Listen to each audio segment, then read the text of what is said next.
चला तर आज आपण अंकगणितातील अत्यंत महत्वाचं चॅप्टर ज्याचं नाव आहे विभाज्यतेच्या कसोट्या. आता विभाज्यतेच्या कसोट्या काय असतात किंवा विभाज्यतेच्या कसोट्या का वापरल्या जातात, तर लक्षात घ्या की ज्या वेळेस गणितामध्ये कॅल्क्युलेशनचा भाग येतो गुणाकार आणि भागाकार जिथं तुम्हाला करावं लागतं तिथं गुणाकार आणि भागाकार या गोष्टी ज्या आहेत या तुमच्यासाठी अत्यंत महत्वाच्या असतात. म्हणून तुम्हाला विभाज्यतेच्या कसोट्या गणितात उपयोगी पडत असतात. ठीक आहे. आता मोठमोठ्या ज्या संख्या असतात या मोठमोठ्या संख्येला लवकरात लवकर आणि सोप्या पद्धतीने आपल्याला भाग द्यायचा असतो, त्या विभाज्य करायचे असतात किंवा तपासणी करायची असते की या संख्यांना संख्येने भाग जातो किंवा नाही. त्यावेळेस काय असतं की या विभाज्यतेच्या कसोट्या तुम्हाला उपयोगाच्या असतात. विभाज्यतेच्या कसोट्या काय? विभाज्यतेच्या कसोट्या कशासाठी? विभाज्यतेच्या कसोट्या तुमच्या संख्येच्या गुणाकारासाठी आणि भागाकारासाठी, बस दुसरं काही. ठीक आहे. गुणाकार आणि भागाकार या दोन क्रिया आहेत. या दोन क्रिया या विभाज्यतेच्या कसोट्यानुसार काय पडत असतात? सोप्या पडत असतात. म्हणजे एखादी संख्या एखाद्या विशिष्ट संख्येने विभाज्य आहे किंवा नाही हे ठरवण्यासाठी या विभाज्यतेच्या कसोट्या उपयोगाच्या असतात. मग याच्यामध्ये कुठले कष्ट वाचतात तुमचे? तर गुणाकार आणि दुसरं काय? भागाकार. आता हे बेसिक कॅल्क्युलेशनच्या प्रक्रिया आहेत अंकगणितामध्ये, गुणाकार आणि भागाकार. म्हणजे तुम्हाला कोणतंही गणित सोडवत असताना गुणाकार आणि भागाकार या दोन क्रिया करणं आणि तेही फास्ट करणं आवश्यक असतं. मग आता कोणकोणत्या विभाज्यतेच्या कसोट्या आहेत? आता विभाज्यतेच्या कसोट्या म्हणलं की लक्षात येतं की भागाकारच आहे, गुणाकार. भागाकार आणि गुणाकार या दोन गोष्टी तिथं आहेत. मग बघा काही विभाज्यतेच्या कसोट्या त्याच्यामध्ये तुमची दोनची कसोटी. कितीची कसोटी इथं? दोनची कसोटी. ठीक आहे. मग आता दोनची कसोटी सर्व समसंख्यांना 2 ने पूर्ण भाग जातो. समसंख्यांना 2 ने पूर्ण भाग जातो. आता समसंख्या म्हणल्यानंतर आपण काय बघितलं होतं की ज्यांच्या एकक स्थानी 0, 2, 4, 6, 8 हे काय आहेत? अंक आहेत. बरोबर आहे की नाही? 0 आहे, 2 आहे, 4, 6, 8 हे अंक आहेत. मग ती काय असणार आहे? तुमची समसंख्या असणार. मग समसंख्यांना 2 ने पूर्ण भाग जातो जातो आणि जातो. उदाहरण इथे एक दिलेलं आहे तुमचं, इथं 342 दिले तर याच्या एकक स्थानी काय आहे? 2. म्हणून या 342 ला काय जाणार आहे? 2 ने भाग जाणार. त्याच्यानंतर इथं दिलंय तुमचं किती दिले रे? काय अंक आहे? 1,23,458. एकक स्थानी काय दिले इथं? 8. एकक स्थानी 8 दिलं म्हणजे ही समसंख्या आहे. एकक स्थानची समसंख्या आहे म्हणून काय आहे? ही पूर्ण 2 ने विभाज्य असणारी संख्या. हे तर लक्षात तेच आहे. परत 2 ने विभाज्य असण्यासाठी एकक स्थानी 0, 2, 4, 6 किंवा 8 असेल तर ती संख्या कशाने विभाज्य असते? 2 ने विभाज्य असते. जरा थोडंसं फास्ट घेऊया. काय याच्यामध्ये तुम्हाला सामान्य नियम आहे. जरी हे माहित नसलं तरी कॅल्क्युलेशन करून तुम्ही काढू शकता, परंतु हे माहित असणं अत्यंत आवश्यक आहे स्पीड वाढण्यासाठी. मग आता ही स्पीड वाढण्यासाठी तर हे सगळं चाललंय. आता 3 ची विभाज्यता. 3 ची विभाज्यता म्हणजे काय? 3 ने भाग जाणाऱ्या संख्या. 3 ची कसोटी. विभाज्यता म्हणजे काय? 3 ची कसोटी. 3 ची कसोटी. मग 3 ची कसोटी काय आहे इथं? तर संख्येतील सर्व अंकांची बेरीज 3 ने विभाज्य असेल तर ती संख्या 3 ने विभाज्य असते. कळतंय का काय ते? तर बघा समजा इथं लिहिलं मी 343. बरोबर आहे? 343 आणि अजून एक समजा 2 ऍड करू इथं काहीतरी. किती झाली ही संख्या? 3,432. आता 3,432 या संख्येमध्ये प्रत्येक अंकाची बेरीज करायची. प्रत्येक अंकाची बेरीज करायची म्हणजे काय करायचं? 3 + 4 + 3 + 2 किती येते बेरीज 12 बेरीज आहे बरोबर आहे का नाही मग इथं 12 बेरीज आहे या 12 ला 3 ने भाग जातो का जातो 3 1 3 3 चौक 12 म्हणजे ही जी संख्या आहे या संख्येला 3 ने निश्चित स्वरूपामध्ये भाग जाणार आहे हे इथं तुमच्या लक्षात येतं म्हणजेच काय की संख्येतील सर्व अंकांची बेरीज संख्येतील सर्व अंकांची बेरीज बघा काय केलं मी बेरीजच केली ना सर्व अंकांची बेरीज या बेरजेला जर 3 ने भाग केला तर त्या संपूर्ण संख्येला 3 ने भाग जात असतो हे इथं तुमचं क्लिअर होतं 3 ने भाग जाण्यासाठी झालं त्याच्यानंतर बघा आता पुढे 4 ची कसोटी 4 ची कसोटी काय म्हणते 4 ची कसोटी म्हणजे 4 ची विभाज्यता 4 ची कसोटी म्हणजे 4 ची विभाज्यता ठीक आहे शेवटचे दोन अंक 4 ने विभाज्य असतील तर ती संख्या 4 ने विभाज्य असते शेवटचे दोन अंक समजा आता मी इथं एक संख्या घेतली रॅन्डमली 216 किती घेतली 216 तर याच्यातले जे शेवटचे दोन अंक आहेत हे 4 ने विभाज्य आहेत का तर इथं आहेत 16 ला 4 ने भाग जातो 4 1 4 4 चौक 16 म्हणजे 4 ने भाग गेला शेवटच्या दोन अंकाला शेवटच्या दोन अंकाला जर 4 ने भाग जात असेल तर संपूर्ण संख्येला 4 ने भाग जात असतो याच्यात आणखी एक आहे जर शेवटचे जर दोन शून्य असतील शेवटचे दोन शून्य असतील त्याला जर 400 ने भाग जात असेल तर त्या संख्येला सुद्धा 4 ने भाग शेवटचे दोन शून्य असतील आणि 4 ने भाग जात असेल याचा अर्थ सुद्धा सेमच आहे की हे शून्य गट शून्य गट शून्य गट शून्य गट म्हणजे 4 नेच भाग गेला पाहिजे असा त्याचा अर्थ आहे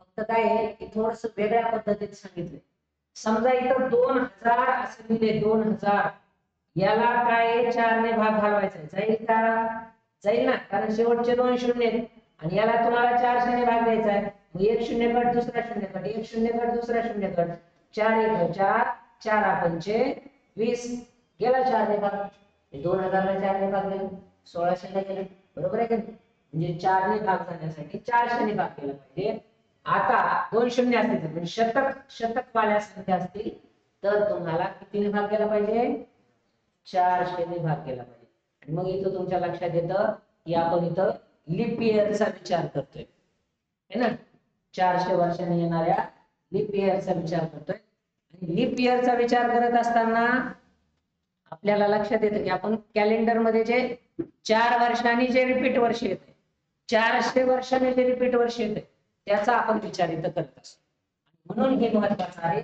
4 ची कसोटी 4 ची विभाज्यता नेक्स्ट 5 ची विभाज्यता इतर ना एकदम 5 ची कसोटी सगळ्यांना माहिती बघा 5 ची कसोटी आणि सगळ्यात सोपी या सगळ्या कसोट्यांमध्ये सगळ्यात सोपी कसोटी कोणती असेल तर ती 5 ची कसोटी आहे आणि ती 5 ची कसोटी अशी आहे की ज्या संख्येच्या एकक स्थानी 0 आणि 5 असतो त्या संख्येला 5 ने निशेष भाग जात असतो काय काय सांगितलं ज्या संख्येच्या एकक स्थानी 0 किंवा 5 असतो त्या संख्येला 5 ने निशेष भाग जात असतो एवढंच आहे बस म्हणजे एकक स्थानी काय पाहिजे 0 असला पाहिजे किंवा 5 असला पाहिजे दोघांपैकी एक असला पाहिजे जसं इथं मी घेतलं 100 तर एकक स्थानी काय आहे 0 5 ने भाग 100% जाणार म्हणजे 100 ला 5 ने भाग जाणार ठीक आहे 0 असल्यामुळे 5 ने भाग जाणार समजा 5 असला 55 घेतलं किंवा 65 घेतलं किंवा काही जे वाटेल ते घेतलं समजा 155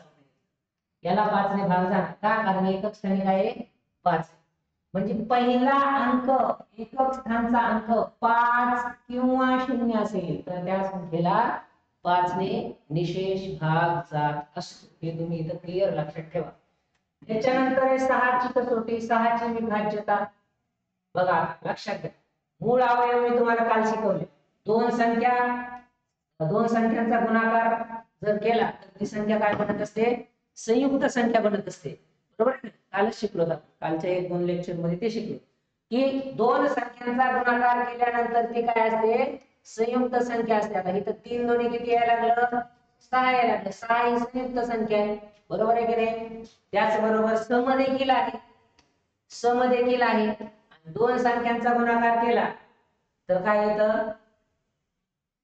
दोन संख्यांचा गुणाकार केल्यानंतर समसंख्याचे येते, बरोबर आहे की नाही? हे आपण शिकलो. मग आता 6 ची विभाज्यता काय? ज्या संख्येला 2 ने भाग जातो, ज्या संख्येला 3 ने भाग जातो, तर त्या संख्येला 6 ने निशेष भाग जातो. याचाच अर्थ असा की जर तुम्हाला 2 ची कसोटी येत असेल आणि 3 ची कसोटी येत असेल तर 6 ची कसोटी ऑटोमॅटिकली येते, बरोबर आहे की नाही? जर तुम्ही 10वी पास झालेला असाल तर याचा अर्थ असतो तुम्ही 7वी पण पास आहे, तुम्ही 8वी पण पास आहे, तुम्ही 9वी सुद्धा पास आहे. असं कधीच नसतं की 10वी पास आहे तर पहिलीलाच ऍडमिशन घेतलं नाही, असं कधी होत नसतं. 2 ची कसोटी एकदा परत एकदा थोडक्यात 2 सेकंदात रिपीट करू. 2 ची कसोटी काय? की ज्या संख्येच्या एकक स्थानी 0 2 4 6 8 यापैकी एकाला अंक असतो त्या संख्येला 2 ने निशेष भाग जातो. 3 ची कसोटी सुद्धा आपण 2 मिनिटांमध्ये आपण रिपीट करू. 3 च्या कसोटीमध्ये काय? की ज्या संख्येच्या अंकाची बेरीज, ज्या संख्येतील सर्व अंकांची बेरीज जर 3 च्या पटीत असेल किंवा त्या बेरजेला 3 ने भाग जात असेल तर त्या संख्येला देखील 3 ने भाग जात असतो. म्हणजेच काय? 2 च्या कसोटीच्या क्रायटेरिया आणि 3 च्या कसोटीच्या क्रायटेरिया पूर्ण करणाऱ्या एकत्रित संख्या असतील तर त्या संख्येला 6 ने निशेष भाग जात असतो. ठीक आहे? 7 ची कसोटी बघू, जी पुस्तकात बऱ्याच ठिकाणी दिलेली नाही. ठीक आहे? मग आता 7 ची कसोटी संख्येच्या एकक स्थानी असलेला अंक दुने करून, दुने म्हणजे काय? दुने म्हणजे दुप्पट, बरं का? हे शब्द मराठीचे एकदम खतरनाक असतात काही काही. दुने करा, उणे करा. उणे करा म्हणजे काय करा? एखादी संख्या उणे करा म्हणजे उणे करा म्हणजे दुने करा म्हणजे दुप्पट करा. आता हे दुप्पट आहे, दुप्पट दुप्पट लक्षात ठेवा. जास्त लोक हे करू नका. कसं आहे, हे तर सकाळी सकाळी तुम्ही फ्रेश माइंड मध्ये असतात, दुने उणे दुने आलं तुमचं पुन्हा व्हायचं कार्यक्रम. त्याच्यासाठी हे दुने, दुने म्हणजे दुप्पट करायचे. 7च्या संख्येच्या म्हणजे संख्येच्या एकक स्थानी असलेला अंक दुप्पट करून उर्वरित संख्येतून वजा केल्यास येणारी संख्या 7 ने विभाज्य असेल तर त्या संख्येला 7 ने भाग जात असतो. जसं 7 चा वर्ग काय?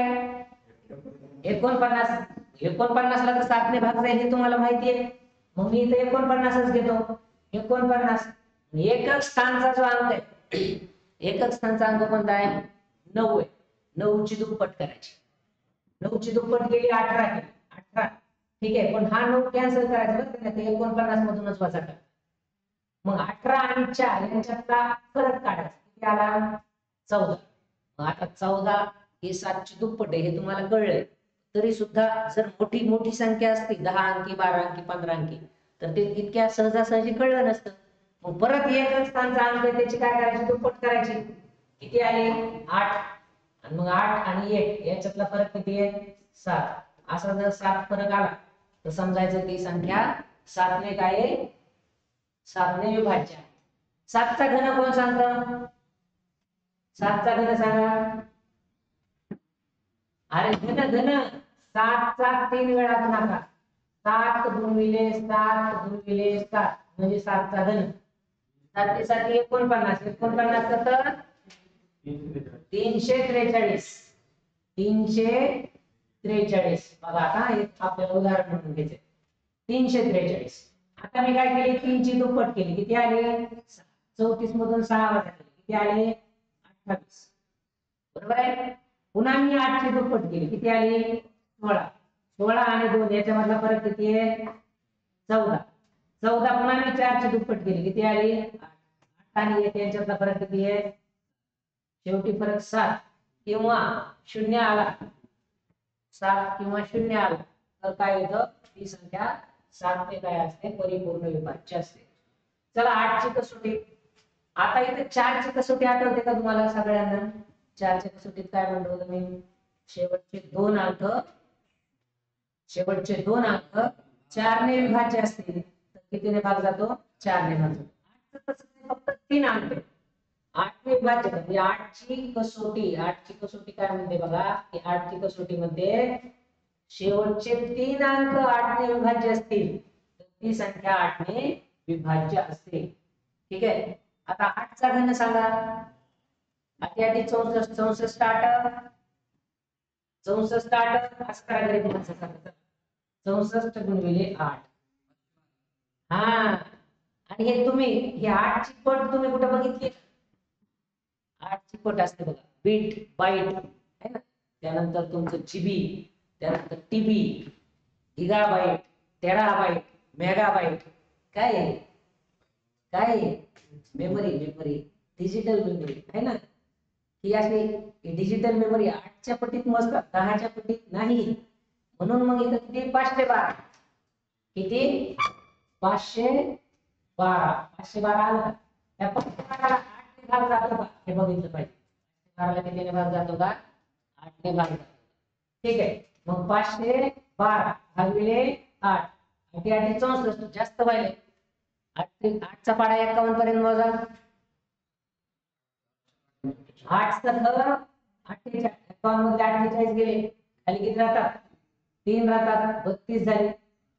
8 चौक 32. आता काय? 64. म्हणजे किती? त्याची पट. आता 8 8 64 64. 8 ला सुद्धा 64 ला सुद्धा 8 ने भाग देऊन बघू. 8 8 8 64. आता 8 ला 8 ने जर भाग दिला तर 8 8 1 8. 1/1 म्हणजे किती आहे? एकच असतं. ठीक आहे. हे अशा पद्धतीने आहे. म्हणजे 8 ने विभाज्य होण्यासाठी शेवटच्या 3 अंकांना भाग केला पाहिजे. आता 9 ची कसोटी बघा. 9 ने विभाज्य असणाऱ्या संख्या बघा काय आहे? 3 गुणिले 3 म्हणजे 9 आहे का? 3 गुणिले 3 म्हणजे 9 आहे का? 3 ची कसोटी काय म्हणते?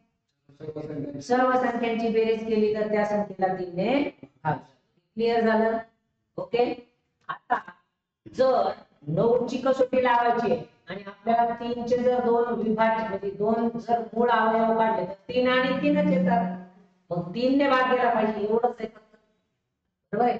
मग आता संख्येतील सर्व अंकांची बेरीज 9 ने विभाज्य असेल तर त्या संख्येला 9 ने भाग जातो. बरोबर. मग 3 चा काय फरक होता? सेमच आहे, फक्त एकच आहे की 3 आणि 9 याच्यामध्ये फक्त एकच फरक आहे की 3 6 हे दोन अंक वगळतात. हे दोन अंक वगळतात. कारण 9 ने 3 ला भाग जाणार नाही. 9 ने 3 ला भाग जाणार नाही. 3 ने 9 ला जाईल. 9 ने 3 ला भाग जाणार नाही. पॉइंट मध्ये 6 त्याची दुप्पट आहे परंतु त्याच्यापेक्षा छोटी. मग मी असा एक सामान्य नियम काढू का आपल्या भाषेत सगळ्यांच्या? आपली म्हणजे साधारण भाषा, पुस्तकी भाषा नाही. ठीक आहे. एक साधारण नियम सांगतो. हाच नियम आहे परंतु आपल्या भाषेत.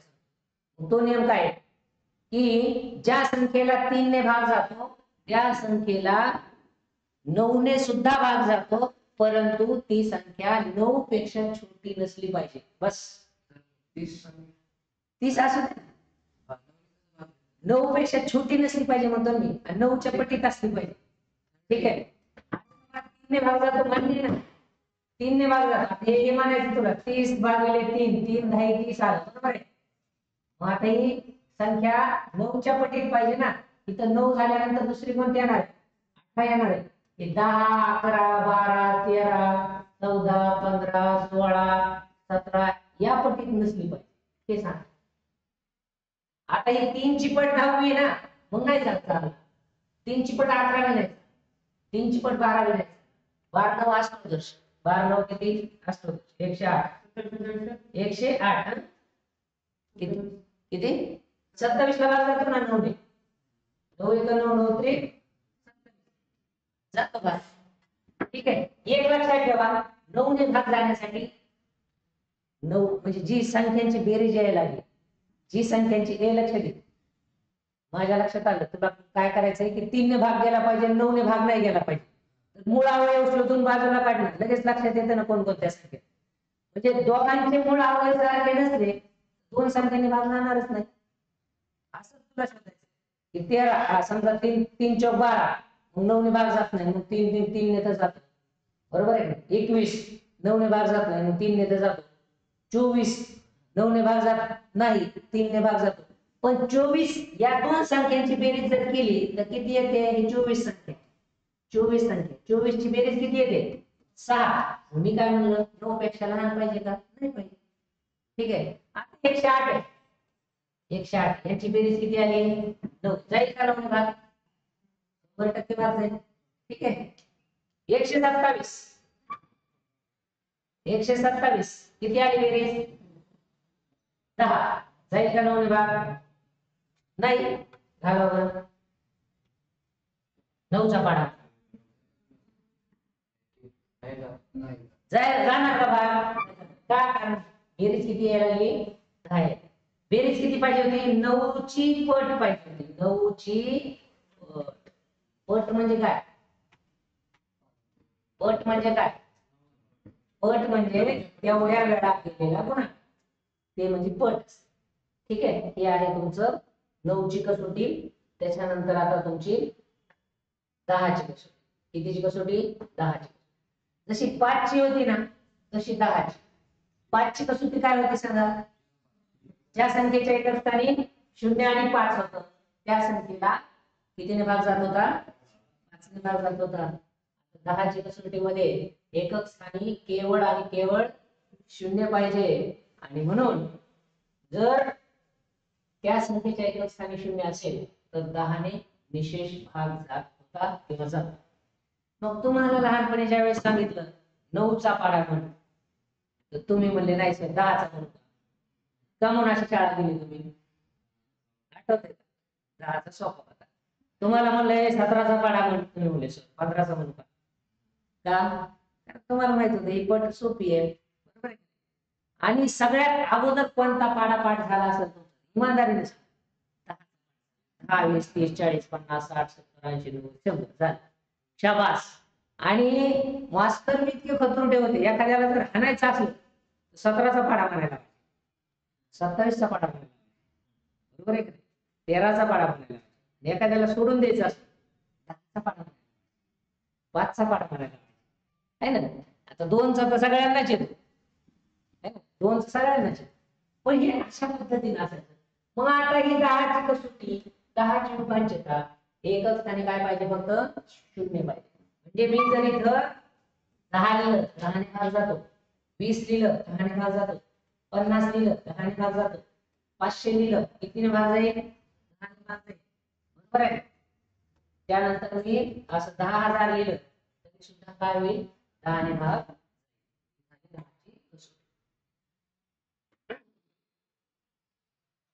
ठीक आहे. आता ह्याच्यात 10ची कसोटी बघा. 10ची कसोटी काय आहे की एकक स्थानी काय आलेला तुमचा 0 आला. 0 आला. एकक स्थानी 0 आला म्हणजे या संख्येला काय आहे 10 ने विशेष भाग जाणार आहे ना. त्यानंतर आता हे ठीक आहे 4चे थोडंसं ऍडव्हान्स लेवलचं होतं. आता बघा आता कशासाठी वापरायचे ते तुम्हाला मी सांगितलं.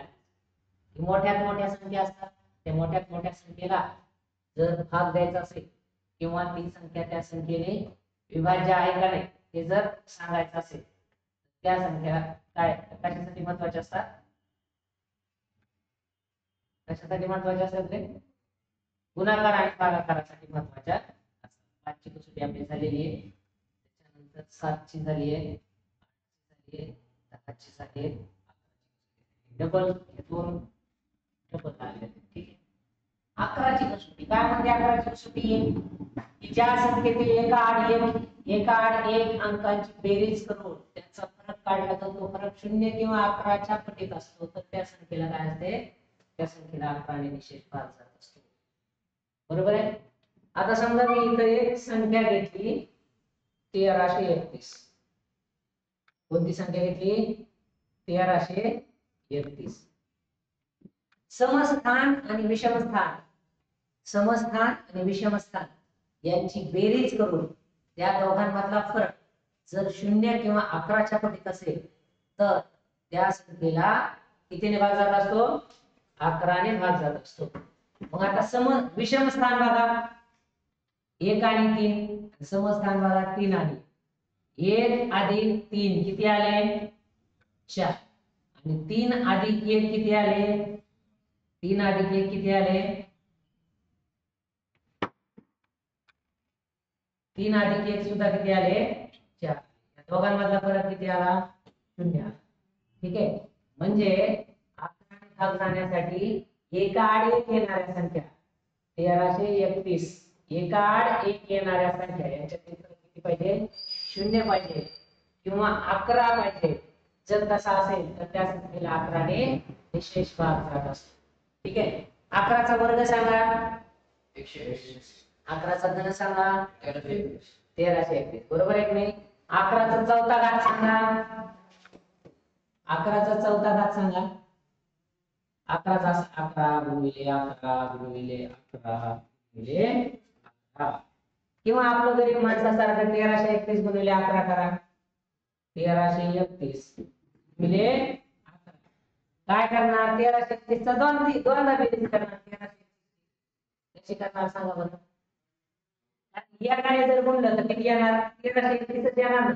एक जागा सोडून दिली 1331 द्यायचंय 3 3 आणि चला 1 4 6 4 आणि 14641. करा बरं एका आड एका आड एका आड एका आड एका आड येते का बेरीज बघा. या दोघांची बेरीज किती आली 7. 7 आणि 1 8. कुठला मधला समजतानी तो हे काय असं करा ना पुन्हा असं करा ना 4 आणि 4 किती 8 मधला कोणता सोडून दे.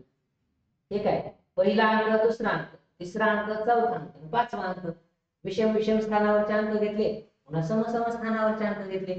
मग 4 आणि 4 किती 8 आणि 6 आणि 1 7 7 आणि 1 8 दोघांची बेरीज 8 8 आणि 8 याच्यातला फरक 0 म्हणजे 11 ने भाग जाणार म्हणजे जाणारच.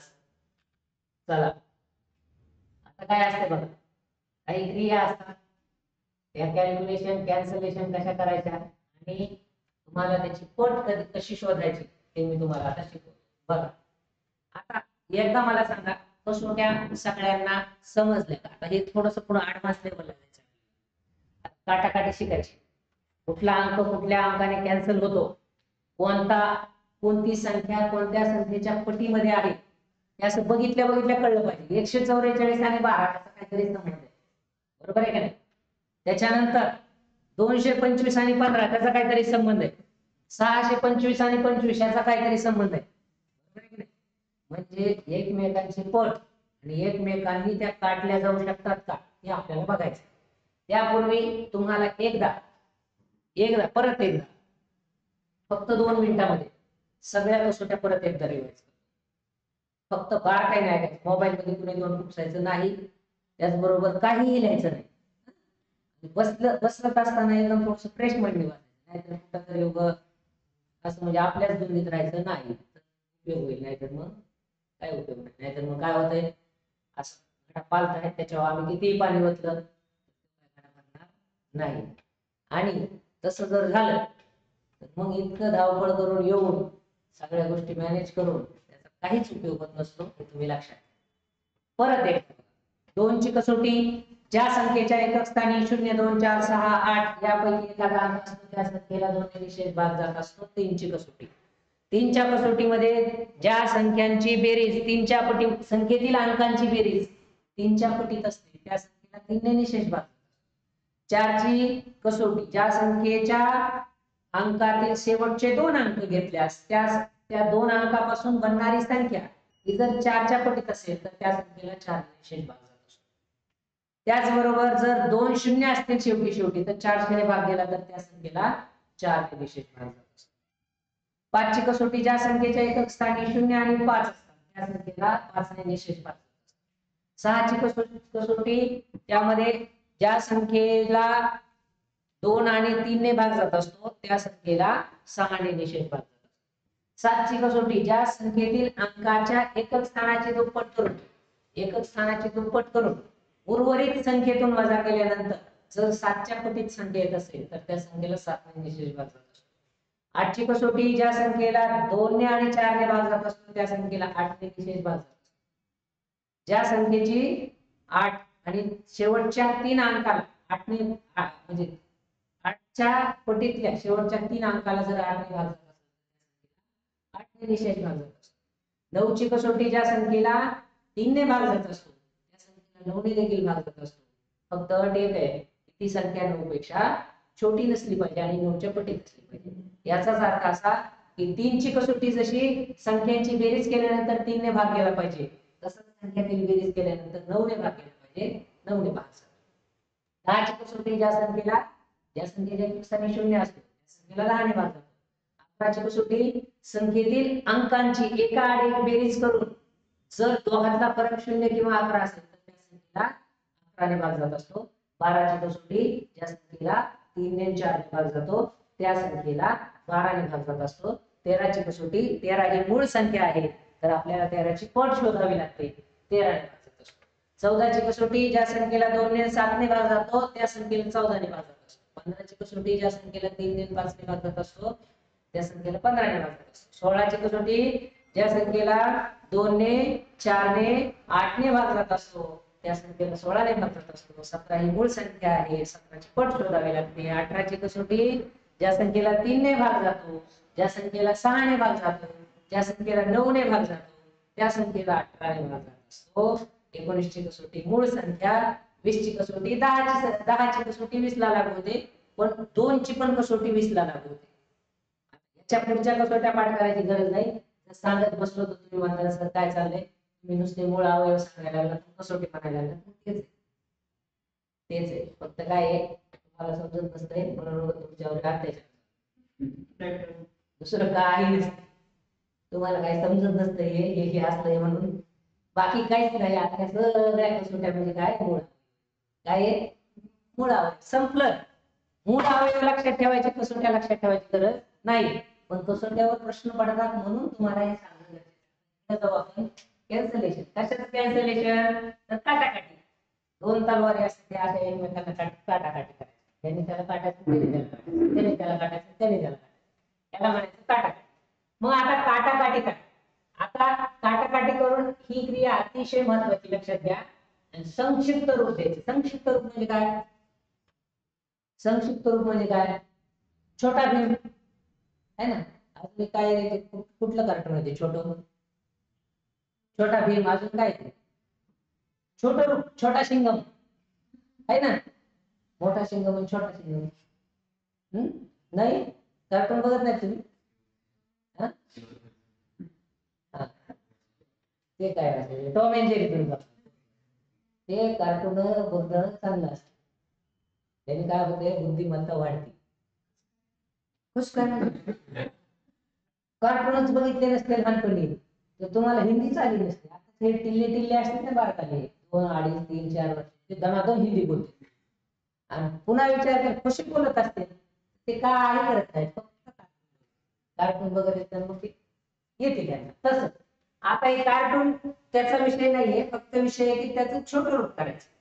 मग आता मला सांगा याचं सगळ्यात छोटं रूप करू शकतो आपण. किती करू शकतो? 12 करू शकतो, 6 करू शकतो, 2 करू शकतो, बरोबर आहे. परंतु दोघांमध्ये काय पाहिजे? बॉन्डिंग पाहिजे. याचा अर्थ केलं म्हणजे याचं पण अर्थ, याचं 5 पट कमी केलं म्हणजे याचं पण 5 पट कमी केलं. म्हणजे याचं संक्षिप्त रूप करत असताना दोघांनाही तेवढ्याच संख्येने कमी किंवा तेवढ्याच संख्येने जास्त करावं लागतं, बरोबर आहे. आता इथं तुमचं नशीब दोन्ही समसंख्या, एखादी विषम आणि एखादी सम असं सोडून द्यायचं, त्याच्यापेक्षा लहान होत नाही. ठीक आहे. पण होतंय काय, एक सम आणि एक विषम, समजा 15 भागिले जर 2 केलं तर 7.5 येण्याची शक्यता आहे का नाही? शक्यता म्हणजे तेच येते. पण काटाकाटी करत असताना तसं नाही झालं. काटाकाटी करत असताना तुम्हाला दोघांना समान संख्येने काटा. जसं आता इथं मी जर समजा 2 ने कापले, 2 ने कापले काय होणार? बे बे दोन्ही 4, बे दोन्ही 4. इथं तसंच करावं लागेल का नाही? बे सक 12. हे जरा थोडं छोटं झालं. तुम्ही म्हणणार सर काय म्हणायचं मग तेच आहे. 24च्या निम्मे 12, 32च्या निम्मे 16, 12च्या निम्मे 6, 16च्या निम्मे 8, 6च्या निम्मे 3, 8च्या निम्मे 4. आता बघा बरं ह्याच्यापेक्षा छोटं करता येते नाही का? कारण त्याच्यापेक्षा आता या दोघांचा छेद सारखा होत नाही, दोघांना एका संख्येने भाग जात नाही. लसावी मसावी हेच आहे, दुसरं काही नाही. एका संख्येने भाग गेला पाहिजे. मग आता इथं 24 भागिले 32, 24 भागिले किती होतं 32, 3 4 आले ना 3 ने भाग दे. हा 3 चा पाडा 24 पर्यंत म्हणा, 3 8 24, 3 चा पाडा 32 पर्यंत म्हणा जातो. पण 8 चा मात्र पाडा 3 8 32 म्हणला ना तुम्ही. 8 चौक 32, 8 चौक 32 बरोबर. 8 चौक किती 32, म्हणजे वरती 3 आणि खाली 4 आले. म्हणजे एकाच संख्येने भाग दिला. 24 ला 8 ने भाग दिला आणि 32 ला देखील कितीने भाग दिला 8 ने भाग दिला. कितीने भाग दिला 8 ने. 8 चा पाडा मला 24 पर्यंत, 8 1 8 8 3 24, 8 1 8 8 चौक 32. हे झालं तुमचं संक्षिप्त रूप, म्हणजे छोट्यात छोटं रूप, याच्यापेक्षा छोटं रूप होत नाही. ठीक आहे. आता एकाच संख्येने भाग द्यायचा, कोणतीही संख्या घ्या त्या संख्येने त्याला भाग द्यायचा, ती पटीत असली पाहिजे. मी म्हणलं 10 ने भाग द्यायचा, चाललं असतं का? चाललं असतं सांगा. त्या दोन संख्येला मला 10 ने भाग द्यायचा, नुसतं चाललं चाललं असतं ना रे. 10 ने भाग दिला असता इथं पॉईंट आला असता, 10 ने भाग दिला असता इथं पॉईंट आला असता. कोणत्याही एका संख्येने भाग दिला ना तर काहीच फरक पडत नाही, काटाकाटी होते. फक्त आता ही काटाकाटी जर अंशात गेली किंवा पूर्णांकात गेली, अपूर्णांकात गेली तर काय होत असतं, कॅल्क्युलेशन अवघड होतं.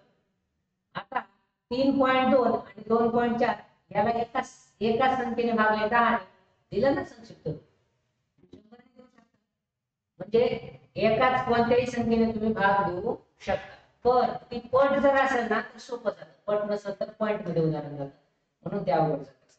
ठीक आहे. आता बघा याच्यात आणखी काय आता की संक्षिप्त रूप देण्यासाठी अंशात व छेदात एकाच संख्येने भाग द्यावा. गणितात 24 सोबत 30 ला 8 ने भाग जातो, म्हणून ते वरचं होतात. ठीक आहे. हे बघा दुसरं उदाहरण, 40 गुणिले 45 आणि 27 गुणिले 20. आता काय करणार? आता बघा एक संख्या घ्या, कोणती बी घ्या. आता ना एक तर सम घेऊ शकता किंवा विषम घेऊ शकता. सुरुवातीला बघायचं की गुणाकार आहे, इथं गुणाकार आहे, 0 0 तुम्ही उडवू शकता. 0 उडवला 0 उडवला, लक्ष द्यायचं. 0 उडवला 0 उडवला, राईट काय मग 4 गुणिले 45 भागाकारामध्ये 27 गुणवले 2 हेच राहिलं ना, बरोबर आहे की नाही? मग आता मी जर असं केलं तर बे दोन्ही 4, 3 9 27, 3 1 3, 3 5 15, बरोबर आहे. 3 3 9, 3 5 15, 5 2 10, छेदस्थानी 3 आलं. संक्षिप्त रूप याला म्हणतात. आता दुसऱ्या कशाही पद्धत 9 9 नंतर घ्यायला असतं, 9 3 27, 9 5 45. आता 0 नाही असं गृहीत धरला, बघा डायरेक्ट इथल्या इथंच करू. 9 3 27, 9 5 45, 5 1 5, 5 2 20, 4 1 4, 4 10 40, हे 10 3 आलं. हे असते काटा, त्याला म्हणतात कॅल्क्युलेशन. ठीक आहे. आणि काटाकाटी कशासाठी महत्वाची असते तुमच्या, तर फास्ट कॅल्क्युलेशन साठी. फास्ट कॅल्क्युलेशन म्हणजे एकदम फास्ट क्रिया करायची असते त्यासाठी. ठीक आहे. आता हे झालं तुमचं एक काटाकाटीचा विषय होता आणि बाकी तुमचं काय होतं, संख्यावर आधारित क्रिया होत्या. ठीक आहे. 1 2 3 उदाहरण देतोय, दिसतंय तुम्हाला? सोडवा बघूया. हे तेच आहे, काटाकाटी दुसरं काहीच नाही, सोडवा बघूया. ठीक आहे. क्लियर?